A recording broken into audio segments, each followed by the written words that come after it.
রাজধানীর এভারকেয়ার হাসপাতাল থেকে সরাসরি যুক্ত হচ্ছেন আমাদের সহকর্মী সুলতান মাহমুদ আরিফ। আরিফ, বর্তমানে সেখানে কি পরিস্থিতি দেখছেন, সবশেষ আর কি আপডেট আছে আপনার কাছে জানাবেন? সবশেষ আপডেট বলতে আজকে দুপুরে ডাক্তার জাহিদ যে ব্রিফ করেছেন, এরপরেই এখন পর্যন্ত আসলে ডাক্তারদের পক্ষ থেকে আনুষ্ঠানিকভাবে কোনো সংবাদ সম্মেলন করে যে বেগম জিয়ার সবশেষ পরিস্থিতি সম্পর্কে আর জানানো হয়নি। দুপুরে তিনি যেমনটি জানিয়েছেন যে তার যে বিদেশ থেকে যারা এসেছেন তার রিপোর্টটি দেখেছেন, দেখেই তারা যেমনটি বলেছিলেন যে বেগম জিয়াকে বিদেশে নিয়ে চিকিৎসা দেওয়ার যে বিষয়টি সেটি আসলে সম্ভব। এটি বলার পরপরই আমরা যেমনটি জানতে পেরেছি, এরপরেই যে লন্ডন থেকে যে তার খালেদা জিয়া পুত্রবধূ অর্থাৎ তারেক রহমানের স্ত্রী জুবাইদুর রহমান তিনি বাংলাদেশে আসবেন, সেই আলোচনাটি যেমন ছিল তেমনি কাতার থেকে একটি এয়ার অ্যাম্বুলেন্স কাতার সরকার, কাতারের যে আমির তিনি বেগম জিয়াকে লন্ডনে নেওয়ার জন্য যে একটি অ্যাম্বুলেন্স দেওয়ার কথা সেটিও আলোচনায় আসে। এবং আমরা যতটুকু সেই আজকে সারাদিনব্যাপী যেটি আলোচনা ছিল যে রাতের মধ্যেই মূলত অর্থাৎ মধ্যরাতের পরেই খালেদা জিয়াকে যে কোনো সময় লন্ডনে নেওয়ার যে কথা সেটি ছিল। এবং ইতিমধ্যেই এরপরে খবর আসে যে একটি যান্ত্রিক ত্রুটির কারণে যে এয়ার অ্যাম্বুলেন্সটি কাতার থেকে আসার কথা সেটি বিলম্বিত হচ্ছে, যার কারণেই সম্ভাব্য সময় যেমনটি বলা যায় যে এয়ার অ্যাম্বুলেন্সটি আগামীকাল ঠিক 9:30 বাজতে পারে, অর্থাৎ আস্তে আস্তে 9:30 বেজে যেতে পারে যে তেমনটি বলা হচ্ছে। এবং অপরদিকে জুবাইদুর রহমান অর্থাৎ তারেক রহমানের স্ত্রী এবং খালেদা জিয়ার যে পুত্রবধূ যে জুবাইদুর রহমান, ডাক্তার জুবাইদুর রহমান, তিনি আমরা যতটুকু জানতে পেরেছি তিনি ইতিমধ্যে লন্ডন থেকে রওনা দিয়েছেন। এবং যেহেতু বাংলাদেশ থেকে লন্ডনের দূরত্ব প্রায় 18,000 কিলোমিটার, 18,000 মাইল দূরত্ব বাংলাদেশের সাথে দূরত্ব, এবং সেখান থেকে একটানা যদি বিরতিহীনভাবে তাকে দেশে আসতে হয় তাহলে সেক্ষেত্রে 12 থেকে 13 ঘন্টা সময় লেগে যেতে পারে। সব মিলিয়ে বলা যায় যে আগামীকাল আসলে ঠিক এয়ার অ্যাম্বুলেন্স এবং ডাক্তার জুবাইদুর রহমান তারা সব মিলিয়ে আসতে মূলত 9:30 বেজে যেতে পারে। এবং যতটুকু জানতে পেরেছি এখন পর্যন্ত ঠিক 8টা নাগাদ, 8টার ভিতরে মূলত জুবাইদুর রহমান বাংলাদেশে এসে পৌঁছাবেন এবং তিনি শাহজালাল বিমানবন্দর থেকে সরাসরি এভারকেয়ার হসপিটালে আসবেন এবং এসেই তার শাশুড়ি অর্থাৎ তিনবারের সাবেক প্রধানমন্ত্রী বেগম জিয়াকে নিয়ে তিনি লন্ডনের উদ্দেশ্যে রওনা দিবেন। এবং সেটি আসলে যেহেতু আনুষ্ঠানিকভাবে এখন পর্যন্ত আমরা দলের পক্ষ থেকে কিংবা নীতি নির্ধারণ যারা রয়েছেন, যারা বক্তব্য রাখবেন এই বিষয়গুলো নিয়ে দায়িত্বশীল কারো পক্ষ থেকে এখন পর্যন্ত আসলে স্পষ্টভাবে বলা হয়নি যে আসলে কখন নাগাদ যেতে পারে। তবে বিভিন্ন মাধ্যম থেকে জানা গেছে, কেউ বললেন যে 10টার পরপরই আসলে এখান থেকে রওনা দিতে পারে এবং কেউ বললেন যে সেই সময়টি আসলে কিছুটা এদিক সেদিক হতে পারে। এবং অপরদিকে যেহেতু একেবারেই বেগম জিয়াকে আগামীকাল লন্ডনে নিয়ে যাওয়ার যে বিষয়টি সেটি একদম চূড়ান্ত, সেই প্রেক্ষিতে আমরা দেখেছি যে সকাল থেকেই এখানে যে সমস্ত নেতাকর্মীরা রয়েছেন তারা আসছেন, তবে একেবারে কেন্দ্রীয় পর্যায়ের কোনো নেতৃবৃন্দ আসেননি এখন পর্যন্ত। কেন্দ্রীয় কোনো পর্যায়ের নেতৃবৃন্দ না আসলেও একেবারে তৃণমূল পর্যায়ে যে সমস্ত নেতাকর্মীরা রয়েছেন তারা আসছেন, এসে তারা তাদের মনের যে আবেগ সেটি তারা জানান দিচ্ছেন। এবং নেতাকর্মীরা বলছেন যেহেতু তিনি তিনবারের সাবেক প্রধানমন্ত্রী এবং বাংলাদেশের মানুষের একটি আস্থার জায়গা, গণতন্ত্রের রক্ষার জন্য যে আন্দোলন খালেদা জিয়ার রয়েছে সেই আন্দোলনগুলো তারা বারবার স্মরণ করছেন এবং বিভিন্ন গণমাধ্যমের সাথে তারা কথা বলতে গিয়ে তারা আবেগ আপ্লুত হচ্ছেন এবং তারা দোয়া করছেন যেন মহান আল্লাহ রাব্বুল আলামিন আগে যতবার তিনি অসুস্থ হয়েছেন তিনি ফিরে এসেছেন, এবারও যেন তিনি ফিরে আসেন সে প্রত্যাশা নেতাকর্মীরা করছেন। এবং তার দলের যে কেন্দ্রীয় পর্যায়ের নেতাকর্মীরা রয়েছেন তারাও কিন্তু সেই প্রত্যাশা করছেন। মির্জা ফখরুল ইসলাম আলমগীর বিএনপির মহাসচিব তিনি দেশবাসীর কাছে দোয়া চেয়েছেন এবং বারবার যে তারেক রহমান অর্থাৎ বেগম খালেদা জিয়ার সন্তান তারেক রহমান তিনি বারবার দোয়া চেয়েছেন এবং দলের পক্ষ থেকে দোয়া চাওয়া হয়েছে। এবং তার তৃণমূলের যে নেতাকর্মীরা আছেন তারা হাসপাতালে ছুটে এসেছেন এবং সাধারণ মানুষ কিন্তু এখানে ছুটে এসেছেন।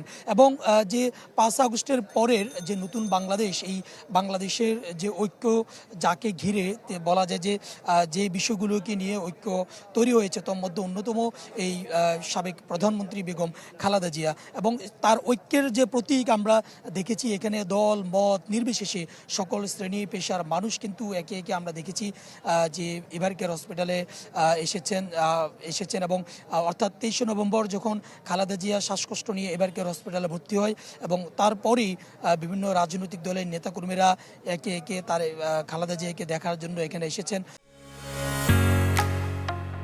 ঢালাইয়ের সেরা প্রিমিয়ার সিমেন্ট। সাধারণ মানুষজন এসেছেন, প্রশাসনের যে ব্যক্তিবর্গরা রয়েছেন তারাও এসেছেন এবং আজকে ডিএমপি কমিশনার এবং পুলিশের যে আইজিপি অর্থাৎ পুলিশ প্রধান তিনি এসেছেন, বিজিবির মহাপরিচালক তিনি এসেছেন। সব মিলে বলা যায় যে সকল শ্রেণী পেশার সকল স্তরের প্রশাসন থেকে শুরু করে সকল পর্যায়ের ব্যক্তিবর্গ এখানে এসেছেন, তারা প্রার্থনা করছেন, দোয়া করছেন এবং রাজনৈতিক জায়গা থেকে রাজনৈতিক যে ব্যক্তিবর্গরা রয়েছেন তারাও আসছেন, তারা দোয়া করছেন এবং তার যে নেতাকর্মীরা রয়েছেন তারা স্মৃতিচারণ করছেন।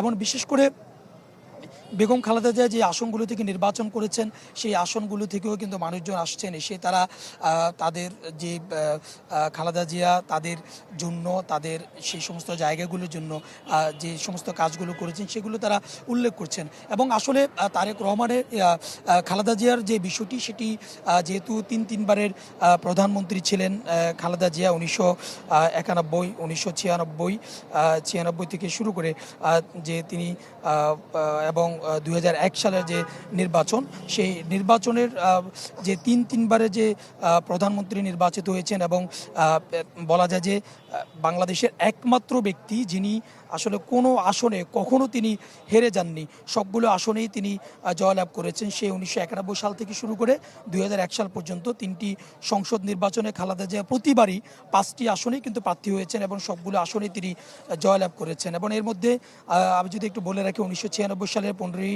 ফেব্রুয়ারিতে বিতর্কিত যে একতরফা নির্বাচনেও কিন্তু খালেদা জিয়া প্রার্থী ছিলেন এবং এরপর 2008 সালে খালেদা জিয়া যে 3টি আসনে প্রতিদ্বন্দ্বিতা করেছেন সেই 3টি আসনেও কিন্তু খালেদা জিয়া জয়ী হয়েছেন। অর্থাৎ বলা যায় যে খালেদা জিয়াই এমন একজন ব্যক্তি যাকে যিনি যতবারই নির্বাচন করেছেন, যতগুলো আসন থেকে তিনি লড়াই করেছেন সবগুলো আসনেই তিনি জয়লাভ করেছেন এবং তার আসলে খালেদা জিয়ার যে রাজনৈতিক জীবন অর্থাৎ তিনি যখনই রাজনীতিতে পা রাখেন সেই রাজনীতিতে আসার 10 বছরের মধ্যেই তিনি কিন্তু প্রধানমন্ত্রী হন এই বেগম খালেদা জিয়া। এবং বাংলাদেশের বলা যায় যে তার যেহেতু তিনি সিম্পিতির জায়গা এবং বাংলাদেশের সকল মানুষের হৃদয়ের যে জায়গাটি সেটি দখল করার পিছনে অন্যতম যে জায়গা সেটি হচ্ছে বাংলাদেশের প্রথম নারী প্রধানমন্ত্রী কিন্তু এই বেগম খালেদা জিয়া। যার কারণে আমরা দেখেছি আজকে তিনি 23 নভেম্বর যখনই এবার কেয়ার হসপিটালে তিনি শ্বাসকষ্ট নিয়ে ভর্তি হয়েছিলেন তারপরেই কিন্তু এখানে শুধু তার যে পুরুষ যারা রাজনীতি করেন তারা এখানে এসেছেন বিষয়টি এমন নয়, আমরা দেখেছি যে নারী যারা রয়েছেন তারাও এসেছেন। এখন ঠিক 12টা 16 মিনিট বাজে, গভীর রাত, এখন পর্যন্ত আমরা দেখেছি যে হাসপাতালের আশপাশে যে নারীরা রয়েছেন অর্থাৎ যে সমস্ত নারীরা তাকে ভালোবাসেন, যারা তার বিএনপির রাজনীতি করেন তারা তো এসেছেন বটে এবং এছাড়া যে আশপাশের যে সমস্ত নারীরা আছেন এবং যারা আসলে বেগম খালেদা জিয়াকে দেখে ধানের শেষে ভোট দিতেন সেই সমস্ত নারীরাও কিন্তু এই হসপিটালে তারা ছুটে এসেছেন। যদিও খালেদা জিয়াকে দেখা সম্ভব নয় কিন্তু খালেদা জিয়া এই হসপিটালে রয়েছেন, এবার কেয়ারে হসপিটালে রয়েছে, সেটি এক নজর দেখার জন্যই মূলত তারা এখানে এসেছেন। এবং এছাড়া আমরা দেখেছি যে 23 নভেম্বরের পর থেকে বিভিন্ন সময় বয়োবৃদ্ধ যে সমস্ত ব্যক্তিরা রয়েছেন, দাড়ি পাকা যে সমস্ত ব্যক্তিরা রয়েছেন এবং যে সমস্ত নারীরা রয়েছেন তারা তাসবিহ হাতে বিভিন্ন ধরনের দোয়া এবং জিকির আজকার করতেও আমরা দেখেছি। এছাড়া প্রধান উপদেষ্টার পক্ষ থেকেও কিন্তু যে ধরনের সহায়তার কথা এবং দেশবাসীর কাছে দোয়া চাওয়ার কথা সেটি কিন্তু বলা হয়েছে। এবং আগামী শুক্রবার অর্থাৎ আগামীকাল সারা দেশব্যাপী বেগম জিয়ার জন্য মসজিদে ইতিমধ্যে দোয়া চাওয়া হয়েছে। দোয়া চেয়েছেন প্রধান উপদেষ্টা ডক্টর মোহাম্মদ ইউনূস এবং দোয়া চেয়েছেন তারেক রহমান এবং যে বিএনপি দলীয়ভাবে কিন্তু দোয়া চেয়েছেন। ইতিমধ্যে দেশের এমন কোনো প্রান্ত নেই যে প্রান্তেই মূলত খালেদা জিয়ার জন্য দোয়া করা হয়নি এবং সকল জায়গা থেকেই তার জন্য দোয়া করা হচ্ছে। যে যার ধর্মমতে যে যার ধর্ম বিশ্বাস করে সে তার সেই ধর্মমতেই মূলত খালেদা জিয়ার জন্য দোয়া করছেন এবং সকলের প্রত্যাশা যে এর আগেও কয়েকবার তিনি অর্থাৎ কারাগার থেকে বের হওয়ার পর তিনি দেশের বাইরে 5 আগস্টের পরে তিনি চিকিৎসা নিতে যান এবং এছাড়াও কিন্তু বেশ কয়েকবার বিদেশে চিকিৎসা নেওয়া সহ বেশ কয়েকবার তিনি কিন্তু হসপিটালে ভর্তি ছিলেন এবং তার যে নানান জটিল রোগগুলো। আরিফ একটা প্রশ্ন আপনার কাছে করতে চাই, নেতাকর্মীদের ভিড় দেখতে পাচ্ছেন কিনা? যেহেতু আপনি বললেন এখন মধ্যরাত বা গভীর রাত, কেউ আসছে কিনা জানাবেন একটু আমাদের। না, নেতাকর্মী বলতে কেন্দ্রীয় কোনো নেতৃবৃন্দকে কিন্তু আমরা বলা যায় যে 10টার পর থেকে এর আগেও কিন্তু কেন্দ্রীয় নেতৃবৃন্দ এখানে আসেননি। তার কারণ হচ্ছে দলের পক্ষ থেকে বলা স্পষ্টভাবে বলে দেওয়া হয়েছে, যেহেতু এই এবার কেয়ার হসপিটালে শুধুমাত্র খালেদা জিয়া ভর্তি আছেন বিষয়টি এমন নয়। এই এবার কেয়ার হসপিটালে 3 শতাধিক রোগী কিন্তু এখানে ভর্তি রয়েছেন, যার জন্য একেবারে দলের পক্ষ থেকে স্পষ্টভাবে ঘোষণা দিয়ে বলা হয়েছে এবং সোশ্যাল মিডিয়াতেও কিন্তু দলের পক্ষ থেকে লিখিতভাবেও বলা হয়েছে যেন নেতাকর্মীরা এখানে ভিড় না জমান। এবং যেহেতু কেন্দ্রীয় নেতৃবৃন্দ আসলে তাদের সাথে এরকম বহু মানুষ এখানে আসে, যার কারণে এখানে যে রোগীরা রয়েছেন তাদের সেবা দিতে কিন্তু অনেকটা বিঘ্ন ঘটে, যার জন্য নিষেধ করা হয়েছে। তারপরেও আপনি দেখতে পাচ্ছেন যে এখন গভীর রাত, কিন্তু আমার দেখতে পাচ্ছেন যে অনেক মানুষের উপস্থিতি কিন্তু এখানে রয়েছে। অর্থাৎ এখানে আসলে বিএনপির একেবারে পথধারী কিংবা কেন্দ্রীয় নেতৃবৃন্দ যারা তারা এখানে এসেছেন বিষয়টি এমন নয়। যেহেতু এখানে আশপাশের যে দোকানগুলো রয়েছে, এখানে যারা কাজ করেন কিংবা আশপাশে যারা রয়েছেন তারা আসলে এখানে ছুটে এসেছেন। এবং এছাড়া একেবারে গ্রামেরও কিছু মানুষ আমরা দেখেছি,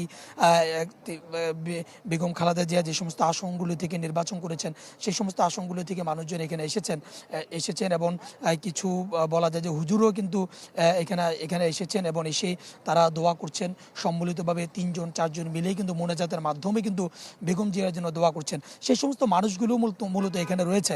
অর্থাৎ এখানে কেন্দ্রীয় নেতৃবৃন্দ নেই, কিন্তু যারা খালেদা জিয়াকে ভালোবাসেন, বিএনপিকে ভালোবাসেন, ধানের শীষকে ভালোবাসেন, সেই সমস্ত মানুষগুলো এখানে রয়েছেন। রাজনীতি এবং রাজনীতির বাইরের কিছু মানুষ এখানে রয়েছেন। এবং অপরদিকে কোনো রকম যেন বিশৃঙ্খল পরিস্থিতি তৈরি না হয় সেই জন্য কিন্তু আইনশৃঙ্খলা রক্ষাকারী বাহিনীর সদস্য যারা রয়েছেন তাদের উপস্থিতি কিন্তু এখানে রয়েছে।